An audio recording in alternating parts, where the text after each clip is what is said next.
ਵਾਹਿਗੁਰੂ ਜੀ ਕਾ ਖਾਲਸਾ ਸ੍ਰੀ ਵਾਹਿਗੁਰੂ ਜੀ ਕੀ ਫਤਿਹ। ਅੱਜ ਅਸੀਂ ਸ੍ਰੀ ਗੁਰੂ ਨਾਨਕ ਦੇਵ ਚੈਰੀਟੇਬਲ ਸਭਾ ਦਾ ਭਲਾ ਇਟਲੀ ਵਾਲੇ ਵੀਰਾਂ ਭੈਣਾਂ ਵੱਲੋਂ ਸੇਵਾ ਦੇਣ ਲਈ ਪਿੰਡ ਰੰਗੜ ਨੰਗਲ, ਜ਼ਿਲ੍ਹਾ ਗੁਰਦਾਸਪੁਰ, ਤਹਿਸੀਲ ਬਟਾਲਾ, ਨਰਿੰਦਰ ਸਿੰਘ ਸਾਨੂੰ ਕੁਲਵਿੰਦਰ ਸਿੰਘ ਦੇ ਘਰ ਪਹੁੰਚੇ ਜੀ, ਜਿੱਥੇ ਕਿ ਇਹਨੇ ਆਪਣੇ ਸ੍ਰੀ ਗੁਰੂ ਨਾਨਕ ਦੇਵ ਦਾ ਭਲਾ ਇਟਲੀ ਵਾਲੇ ਵੀਰਾਂ ਭੈਣਾਂ ਨੂੰ ਇਲਾਜ ਵਾਸਤੇ ਬੇਨਤੀ ਕੀਤੀ ਸੀ। ਤੇ ਇਹਨਾਂ ਦੀ ਆ ਮਾਤਾ ਜੇ ਇੱਕ ਇਹਨਾਂ ਦੇ ਘਰ ਦੀ ਖੜੇ ਆ, ਦੋ ਬੱਚੇ ਜੀ ਇਹਨਾਂ ਦੇ, ਤੇ 30,000 ਰੁਪਈਆ ਜਿਹੜਾ ਇਹ ਪਰਿਵਾਰ ਦੇ ਦੀ ਮਾਤਾ ਦੇ ਹਵਾਲੇ ਕਰ ਰਹੇ ਜੀ ਇਹਦੇ ਇਲਾਜ ਵਾਸਤੇ ਜੀ।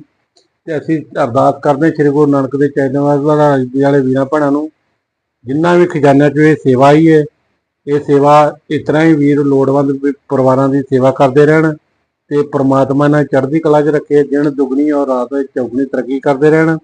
ਇਸ ਤਰ੍ਹਾਂ ਹੀ ਲੋੜਵੰਦ ਵੀਰਾਂ ਦੀ ਸੇਵਾ ਵਾਸਤੇ ਹਾਜ਼ਰ ਨਾਜ਼ਰ ਰਹਿਣ। ਹੁਣ ਅਸੀਂ ਬੇਨਤੀ ਕਰਾਂਗੇ ਪਰਿਵਾਰ ਨੂੰ ਕਿ ਉਹ ਵੀ ਜਿਹੜਾ ਸੰਸਥਾ ਦਾ ਧੰਨਵਾਦ ਕਰਨਗੇ ਜੀ। ਵਾਹਿਗੁਰੂ ਜੀ ਕਾ ਖਾਲਸਾ, ਵਾਹਿਗੁਰੂ ਜੀ ਕੀ ਫਤਿਹ। ਵਾਹਿਗੁਰੂ ਜੀ ਕਾ ਖਾਲਸਾ, ਵਾਹਿਗੁਰੂ ਜੀ ਕੀ ਫਤਿਹ। ਧੰਨ ਗੁਰੂ ਨਾਨਕ ਦੇਵ ਜੀ ਵੀਰਾਂ ਨੂੰ ਬੇਨਤੀ ਹੈ, ਟਰੱਸਟ ਵਾਲਿਆਂ ਨੂੰ, ਕਿ ਜੋ ਕਿ ਸਾਨੂੰ 30,000 ਰੁਪਏ ਦੀ ਮਦਦ ਦਿੱਤੀ ਗਈ ਆ, ਅਸੀਂ ਇਹ ਕਰਕੇ ਧੰਨਵਾਦ ਕਰਦੇ ਹਾਂ ਸਾਰੇ ਭੈਣ ਭਰਾਵਾਂ ਦਾ, ਵੀ ਬਹੁਤ ਬਹੁਤ ਧੰਨਵਾਦ ਆ ਸਾਡੀ ਮਦਦ ਕਰਨ ਵਾਸਤੇ। ਵਾਹਿਗੁਰੂ ਜੀ ਕਾ ਖਾਲਸਾ, ਵਾਹਿਗੁਰੂ ਜੀ ਕੀ ਫਤਿਹ। ਵਾਹਿਗੁਰੂ ਜੀ ਕਾ ਖਾਲਸਾ, ਵਾਹਿਗੁਰੂ ਜੀ ਕੀ ਫਤਿਹ।